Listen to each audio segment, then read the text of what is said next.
জাহাজ নির্মাণ কাজে বাংলাদেশি শ্রমিকদের সক্ষমতা অনেক বেড়েছে। এই খাতের শ্রমিকদের নিরাপত্তা নিশ্চিতে সরকার কাজ করছে বলে জানালেন নৌপরিবহন উপদেষ্টা ব্রিগেডিয়ার জেনারেল অবসরপ্রাপ্ত ডক্টর এম সাখাওয়াত হোসেন।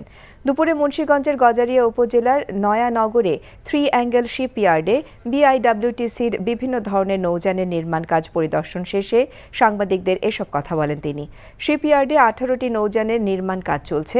আগামী বছরের মার্চ থেকে নৌযানগুলো বুঝে পাওয়া যাবে বলে জানিয়েছেন নৌ উপদেষ্টা। মেঘনা নদীতে অবৈধ বালু মহল বন্ধে কাজ করার কথাও জানান তিনি। মেঘনা নদীতে যেগুলো আমরা করছি সেটার দায়িত্ব আমাদের।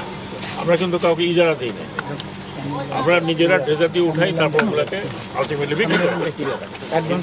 জেলা প্রশাসনের মাধ্যমেও যে বিক্রি করা হয় একটা পার্সেন্টেজ আমরা পাই, কিন্তু বালু বাকি নদীর যেগুলো আছে, যেগুলো জেলা প্রশাসনের মানে মোটামুটি আওতার মধ্যে, সেগুলো জেলা প্রশাসন দিয়ে থাকে।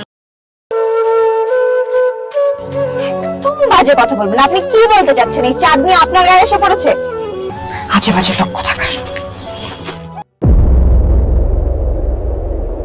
তোমার নাম তো উজান চৌধুরী, কিন্তু আপনি কে? আমারে তোমার চেনার কথা না, তোমার দাদার আমলের মানুষ। আমার নাম সাজবাতি।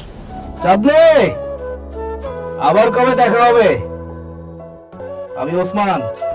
তুমি এত দেরি করে এলে কেন? আমি তো এই ফার্স্ট টাইম এখানে এলাম। আমি তোকে অনেক বছর ধরে খুঁজে বেড়াচ্ছি।